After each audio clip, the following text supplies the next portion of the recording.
Questão 7. No circuito da figura abaixo, aqui eu tenho a figura abaixo, uma fonte de tensão contínua de 100 volts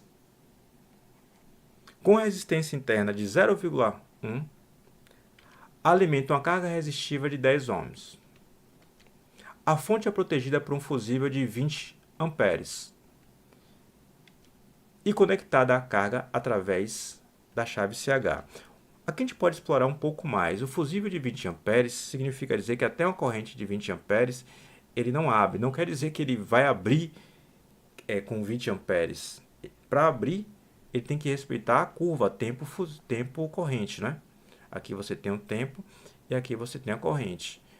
Está querendo se dizer o seguinte, que com 20 amperes ele não abre em tempo nenhum. E acima de 20 amperes ele abre num tempo específico. Quanto menor for o tempo, maior a corrente que ele abre. Então, no final das contas, se a corrente ficar elevada rapidamente, ele vai abrir num tempo pequeno, T1. Se a corrente ficar um pouco alta, ele vai abrir no tempo T2. Se a corrente ficar um pouco mais baixa, ele abre no tempo T3. E se a corrente ficar permanentemente em 20 amperes, ele não abre nunca, ele continua funcionando. Mas note que é 100 volts por 10 ohms. Então, no fim das contas, a corrente em regime permanente aqui é basicamente 10 amperes, 100 dividido por 10. Mas, professor, e o 0,1 aqui? Faz pouca diferença, né? 100 volts. E a resistência equivalente vai ficar 100 por 10,01. Então, na conta de papel de pão, a gente mantém somente o 10. Joia? Vamos seguir aqui adiante. O que é que eu tenho para resolver aqui? Tenho que ler enunciado. No circuito da figura abaixo, uma fonte de tensão contínua de 100 volts com resistência interna de 0,1 alimenta uma carga resistiva de 10 ohms.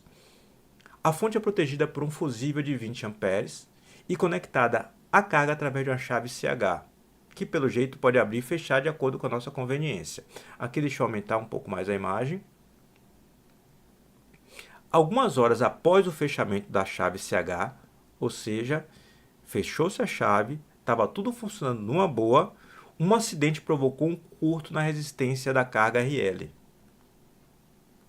Um curto-circuito. Vou trocar a resistência por um curto.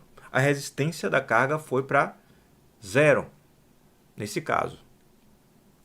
A resistência de carga.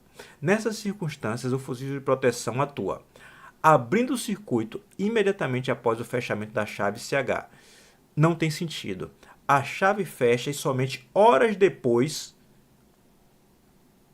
é que ocorre o curto. Então, no fim das contas, quando a chave fechou, estava tudo operando normalmente e a corrente que estava passando pelo circuito era de aproximadamente 10 amperes no começo e o fusível é de 20, ele não abriria. Se essa resistência, em vez de 10, fosse uma resistência de, por exemplo, 2 ohms, seria algo possível de aparecer na prova de concurso, a corrente seria algo como 100 volts sobre 2 ohms, daria algo como 50 amperes. Na hora que você fechasse a chave, o fusível já abriria, porque a corrente de 50 amperes certamente sensibilizaria o fusível. Então, no caso, não cabe. O circuito não vai abrir imediatamente após o fechamento da chave, porque o fusível é de 20 e a corrente em regime permanente é de 10. Abrindo o circuito com a ocorrência do curto. Quando ocorre o curto-circuito, a resistência vai a 0 na carga e a corrente que vai circular agora já vai ser outro valor. 100 volts por 0,1, que é a única resistência. 100 volts por 0,1, 100 por 1, vezes 10 a menos 1, vai dar 1000, né? Eu sou desse que tem dificuldade de fazer conta. Vai dar 1000. Pronto, com 1000 amperes, certamente, imediatamente após o curto, o fusível vai abrir. Então, isso aqui é uma possível resposta correta. Falo isso porque às vezes a banca bota duas corretas e não anula a questão, né? Mas vamos seguir.